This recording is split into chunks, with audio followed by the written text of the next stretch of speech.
Hey all, how are you today?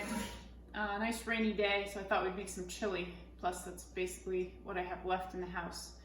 I'm going to make it meat-based. If you're a vegetarian, you can do all the same things, skip the meat. When I make it vegetarian, I usually add some carrots, whatever other veggies you feel like having in there. But spices and all that will remain the same. I have ground beef. I have both yellow and red and onion diced up. Some green pepper. I went ahead and got 3 cans of beans drained and rinsed. I'm using a white cannellini bean, a red dark kidney bean, and a black bean. As you can tell, I'm not brand specific, whatever, doesn't matter. If you want to use dried beans, we have those. You've got the time on your hands now, so it goes for 24 hours. And then you can go ahead and cook with them like they just came out of the can. Cocoa powder, one of my chili secrets. Also brewed a pretty strong espresso-like bit of coffee. It's about there. Vanilla extract, Chef D's Mexican spice, and some extra dark chili powder. Also a little bit of garlic. Those are what you're gonna need.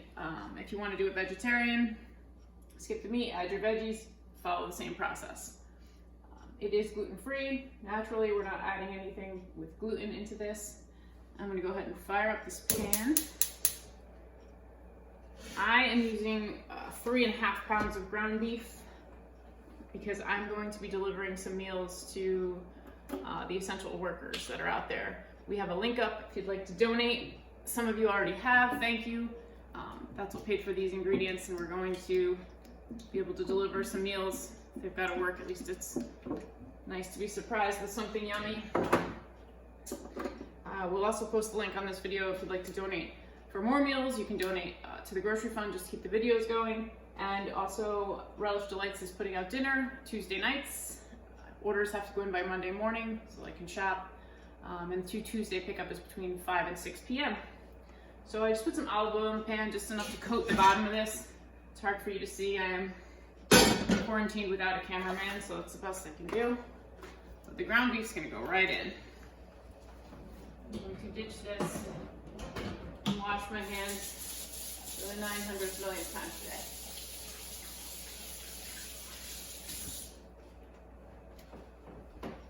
And while that beef is in there, I'm just going to break it up. I'm using a wooden spoon. You can use whatever you have, whatever you prefer. I like wood when I'm cooking.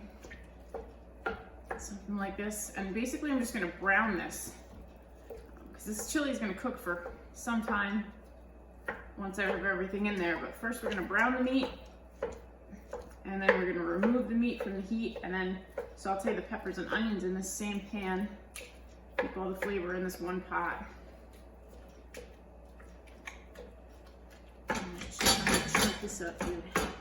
Like I said, this is 3.5 pounds of ground beef, so you're probably going to do it at home. I would do it with 1. And your bean to meat ratio, some people hate beans in their chili, John Bruzy. But I like beans in my chili. To me, it's not chili without it.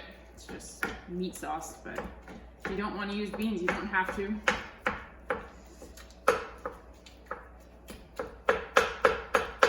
All right, I've got this pretty chunked up in here. There's so much meat in here that it is literally covering the entire pan, which you can tell is a massive pot. So I've got my bowl ready to put in the beef when it is cooked. I'm going to salt it. Another good ingredient, if you do gluten, is beer. I don't have any beer because we are a gluten-free household. But if you do the beer after the meat is all browned, I usually dump a can of beer in there and then remove that from the heat and let it sit, and then add it back in at the end. So I don't know if you can see, it's about a 28-ounce can. Yep, of crushed tomatoes. This is not bean heavy. If you want, you could, if you're bulking this up and feeding a lot of people, that's a lot of meat to bean ratio, so you could do larger cans of beans. While the meat is starting to brown, I am going to add some more spices in there. Just give them a quick stir here. And I just want it broken up. Like, I just can continue to chop it up because you don't want big hunks of meat. You want nice little bites. And it'll break up more as it sits and cooks over time. tenderize. So Chef D's Mexican Spice, also available on the website. If you don't have them, you should get them. We do refills for $1 less at the restaurant if you bring your jar in. That way we're not doing 9 million jars. But I'm going to use a good amount of this. Probably almost this full jar for this big of a batch. So the meat is basically completely covered in spice at the moment. That's what you want to do. Chili flakes needs a lot of flavor. This is just a dark chili powder. And I'm going to put that whole thing in there. This is Hershey's dark cocoa powder. And look, I measured. That's a tablespoon. That's it. And then a little squirt, barely any, just a touch of vanilla extract. And we're going to put these away.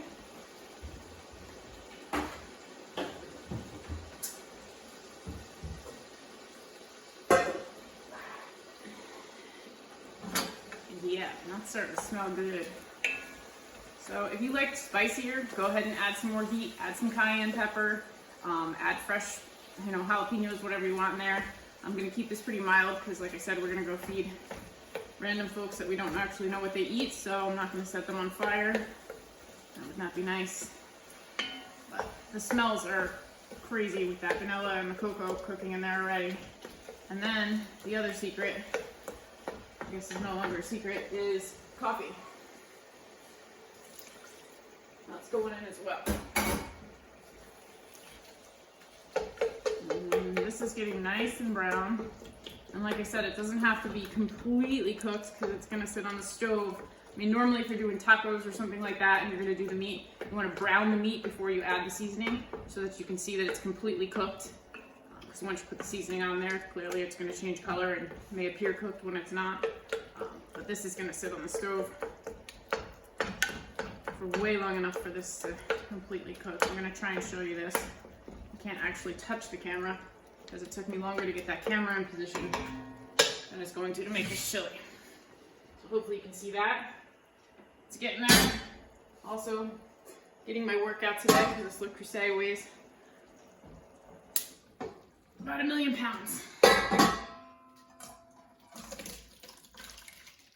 So I'm just going to remove the meat. You can see it there. Put this back on. Clean up this mess that I just made right here. And we give us some more olive oil back into the pan. I'm not rinsing out the meat, seasoning, anything that was in there. We're going right back in. We want all those flavors to stay right in there. So again, I just barely coated the bottom with olive oil, just enough to cover the bottom of the pan. I'm going to go in with the onions I've got. You can just use yellow, you can just use red. I had both. Trying to use them up because, I had like 75-pound bags of onions at the restaurant.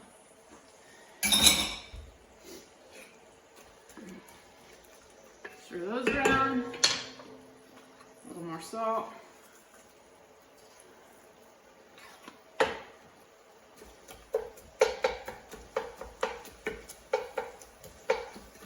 So if you don't have Chef D's spice blends, you can just use your own mix of, different dried peppers, chili powder, paprika, cayenne, garlic. But I'm not going to give you my secrets. There's like 9 different in there. If you do buy that, you can also use that on taco night just to season your meat. Throw away that old El Paso packet. You don't need that anymore. And all of the spices are available. You can go to either website at this point. They're linked together, so you can go to chefd623.com or you can go to relishdelights.com and you can navigate your way around there. Also, all of the links for dinner and donating are available on the website as well.